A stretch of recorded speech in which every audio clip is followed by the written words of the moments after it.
from its former set point to its new one. Make sense? Keep So we're- focused on long-term Yeah? progress and to be able to overcome short-term satisfaction. So will you say that again? Yes, that's what.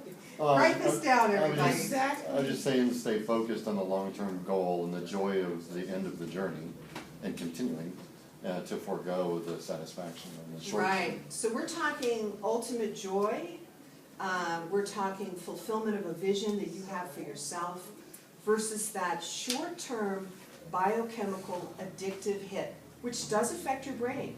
It will give you comfort because sugar and refined carbs bump up serotonin. They do that instantly and for a brief while. But what happens when you bump up your blood sugar like this? What comes up must come down. And when your blood sugar really crashes, what do you want? Yeah, does your ego, your brain want that, or is your body taking over your mind again? Your body's taking over your mind, in a way, because our body runs on glucose, especially our brain. So if we let that blood sugar fall, the brain says, guys, we gotta do something here. And that's when you'll find your body reaching for anything. So that's another goal of your program, to keep your blood sugar 100% stable so that you don't have that extra added risk factor to push you off program. That's why carrying a protein drink or a bar in your bag. By the way, for some people, even like the chocolate mint bar, some people depend on it. Other people are like, that's a little sweet. So only you know the right foods that work for you. And when you get the support here, you know, sometimes people say, God, it's been 2 weeks, I've just been too busy to come in. Guys, when you came in, who remembers how you felt when you came in here? Wasn't it a little scary to walk in here initially? Hadn't you tried before? Yeah? And then you had to sign, right, on the line. And you had to write your check. Didn't you feel amazing when you walked out of here? Powerful, hopeful. We got this front row going, no, I was totally scared. So it's making those commitments that once again builds new patterns of serotonin, dopamine, and then we got endorphins, and that's from exercise. So specifically, know that you are normal. As you struggle with sugar, you can heal. Healing does not mean for some people that at some point in the future you'll be able to have just a little. Maybe you will. If you combine it with protein when you're on maintenance, that might work for you, but it might not. And you might learn that you feel so good without sugar that you're like, why would I want that? It's just going to make me crave more, and I'm going to feel a little anxious, and I'm going to start looking at all the junk in the grocery store. Who needs it? Life is full. We got more to do than stare at the Oreos and King Superstyle debating whether we want it or not, right? So balancing our brain chemicals, and we do that by steering clear of sugar, staying on program. When you have that urge, the key is to interrupt your pattern. And you all have done that by signing up for program. Program is a great big pattern interrupt. It says, I'm not going to live life the way I used to. There's a new way I want to be with food and my health. And that's the big picture. Specifically, here's the little picture. A craving lasts about 14 minutes. So your biggest job is when you're at a social event or when you're in the grocery store or when you are home alone and someone in the family has left those things there and you walk in and you're like, if you can interrupt the pattern right there and go, you know what, after 14 minutes, if I want it that bad, if I want it as bad as I want it now, I can have it. So all you got to do is fill 14 minutes. Dan. I'm wondering, I think it was Vicki said, and I don't know if she said she was reading a study, but she said she found something that's go the opposite. She says if you're wanting salty, go sweet. If you're wanting sweet, a little salt. She said it cuts the craving, so it could maybe diminish the 14 minutes. So I think what Dan is talking about is a pattern interrupt. If you're wanting sweet and you brush your teeth or put a little salt, that's why if you're wanting sweet, for some people sugarless gum helps, for other people it's maybe too sweet. So I haven't heard that particular study, but it sounds like a pattern interrupt to me. Yeah. So, what else can you do for 14 minutes? Huh? Exercise. And if you are at work or you're at home, how do you exercise quick for 14 minutes? You walk out the door, don't you? Please. Brent's leaving. You walk out the door, right? 7.5 minutes out, 7.5 back in, there's the thing on the counter, you're like, God, I actually lost 3 pounds last week. Do I want to screw that up? Put it in the lock cabinet, throw away the key. So you can call a friend and say, hi, how are you? Talk to me for 14 minutes and hang up. Yeah? You can brush your teeth, and that involves changing the climate in your mouth, you know, your saliva when you're imagining your sugar. But anything you do to break a pattern big enough will enable you to not have that stimulus. And that's what that brain chemical is. So sugar affects your brain chemistry, and what your body is really looking for is that little hit of serotonin or dopamine.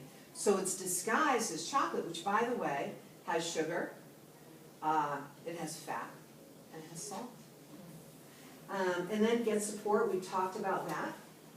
Support is key.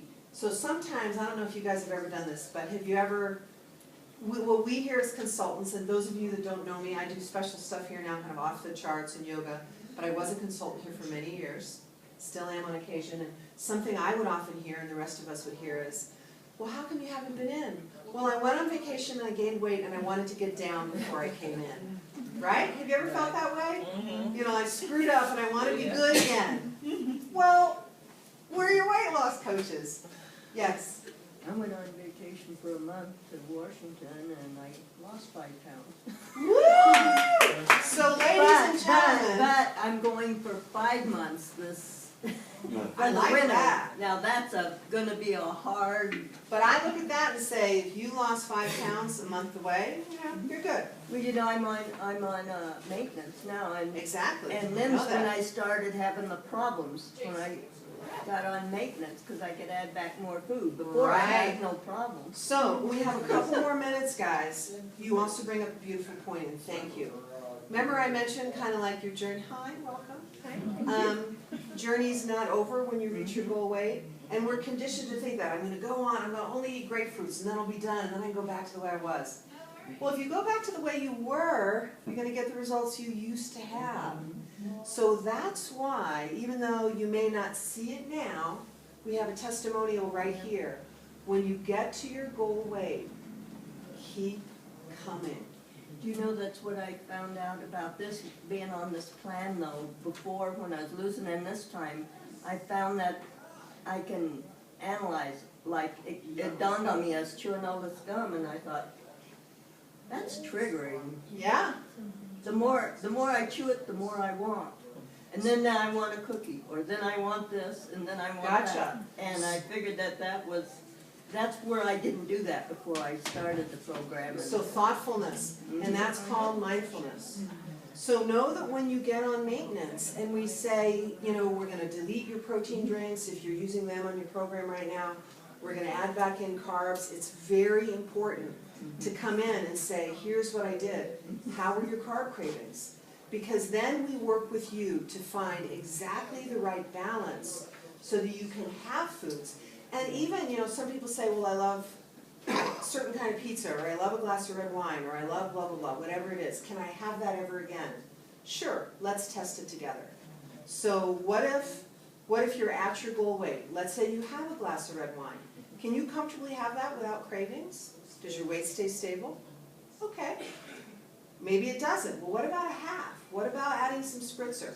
So this is about creating your custom plan. And take advantage of it. I mean, it's an awesome opportunity. So it doesn't end. You got to kind of keep it up. But then that's the magic of it. Then you start bringing healthy things to potlucks. I brought stuff to potlucks and everyone's like, I want some of that. Because everybody wants to feel good. So we've got, know that struggle is part of our culture and that you are here really cutting edge, forming new patterns in your brain. All you got to do is interrupt the pattern. So the big picture is staying on program. interrupting your daily patterns by coming in twice a week or more if you need it. If you're having a week of struggle, come in every day if you want. That's what your program, that's what we support. The small ways are, if you can interrupt in that moment, A, by keeping your blood sugar stable, so you've had your protein drinks, you've had enough food, you have not skipped meals, so your body's already stable, then all you're dealing with is the emotional trigger. And you've got 14 minutes. And test it. Say, I wonder if Julia, I wonder if what Julia said makes sense for me. And, it's science, so I'm betting it will. So interrupt the pattern, take a walk, chew gum, do a wild dance, put on your best music, which is fun anyway, and it'll make you happy for the rest of the day. Come in here, and then you'll find that that new pattern grows stronger and stronger. And that's what Dan was mentioning. When we go for the long-term goal, our brain chemicals start being harnessed to that. But we need support. We're human beings, we're social creatures, and we don't do that very well on our own. And that's why when people come into program and they say, I know what to do, I'm just not doing it, right? You said that? That's because it's up here. Change happens here. And that's what you get here. And then this is a little Japanese quote, fall down 6 times, get up 7. So we hope that you hit program, you're 100% all the way, dun-da-da-da, but we also know we're all human. So when you do fall or when you do stumble, it's okay. We adults are so judgmental, like, on ourselves. When a baby falls down, if they don't get hurt, what do? They get right back up. Sometimes they laugh, they look at us, And if we're like, oh, then they're like, maybe I should cry. So we need to take a cue from a natural baby who just says, boom, I'm learning how to walk. There was one other thing. So when you have your treats, also know that, and this is my last point that I'll address, the visual, smell, stimulus, it's really good to clear that stuff out of your house, and the reason holidays are such trigger points is we're surrounded by it. And the fact that you can remain sugar-free, and then when the stimulus is put there, says that you have a connection to visual stimuli. And that's why, whatever you're gonna have today for your cooking class, for your metabolic for Halloween, if it's I like to call them chocolate truffles, the fudge balls, or sometimes it's the act of, well, everyone else is doing this, I want to be doing this. That's kind of like doing the protein drink in a wine glass. It's not just your body, it's your mind too. So honor that, give yourself something. So while other people are picking at something, you can too, but later you can get home and go, I feel amazing. So, what do you think? Helpful today? Did you have a quick question? I was just gonna say, the cooking class that's coming up, believe it or not, she's doing custard, cheesecake, and pie. On program. What's not to like? And after a while, you'll be like, this is a treat for me. It's just like getting off caffeine. When you do have real sugar again, if and when you taste it, you'll be like, that slimed up my mouth in about a nanosecond. I had a piece of French, not a piece, I had a taste of French silk pie. I cut a slice for my dad, bought from the kid across the street selling stuff, right? Right. So I tried a little, and it was like gross. It was so sweet. I was like, that was really gross, So my body's reacting differently to the things I used to crave. So that's a beautiful example of healing. Body burns or takes all those carbs and sugars and stores them in your liver for 48 hours. So if you decide to have a brownie or something like that, know that those are sitting in your liver for 48 hours. If you burn them, they'll go away, but also know that 24 hours later, if you decide to do something else, and 24 hours after that, you decide to do something else, you're on that plateau and in the bad direction again, because you're not. Exactly. So eat clean for 48 hours. Eat clean. And we say 3 days, be clean. Thank you, guys.